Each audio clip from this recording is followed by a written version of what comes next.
የዘንድሮ የኢንትራንስ ፈተና በኦንላይን እንደሚሰጥ ይታወቃል።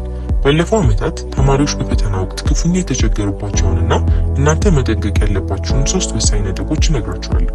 ለእናንተ ትልቅ ትምህርት ነውና ቪዲዮውን ላይክ እና ሼር በማድረግ ጀምሩት።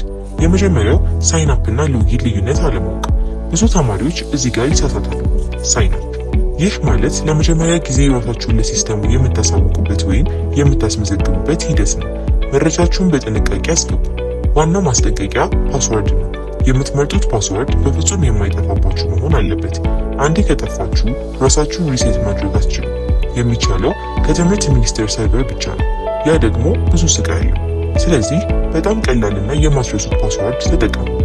ሎጊን ወይም ሳይን አንዴ ከተመዘገባችሁ በኋላ በየቀኑ የምትገቡበት ሲሆን የቀደመ ቁጥራችሁንና ፓስወርዳችሁን ብቻ በመጠቀም የምትገቡበት ሂደት ነው።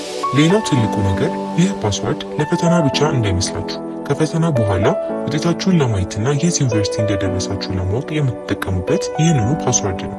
ስለዚህ ፓስወርዱ ከጠፋባችሁ ውጤታችሁንም ለማየት አትችሉም። በድጋሚ አደራ እንዳትረሱት ወይም የሆነ ቦታ መዝገባችሁ ያዙት። ሁለተኛው ደግሞ መደናገጥ ነው። በኔትወርክ እና በሰዓት በፈተና መሃል ኔትወርክ ቢቆራረጥ ወይም ሰዓት ሊያልቅ ሲል መደናገጥ ትልቅ ስህተት ነው። መፍትሄው ይህንን ፍርሃት ለማስወገድ ልምምድ ያስፈልጋል።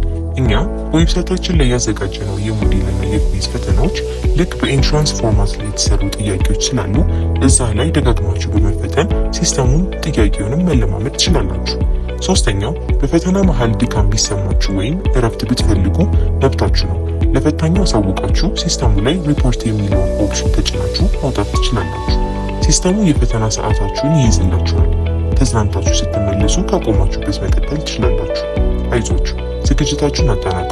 ለተጨማሪ መረጃና ለሞዴል ፈተናዎች የቴሌግራም ቻናላችንን ተቀላቀሉ።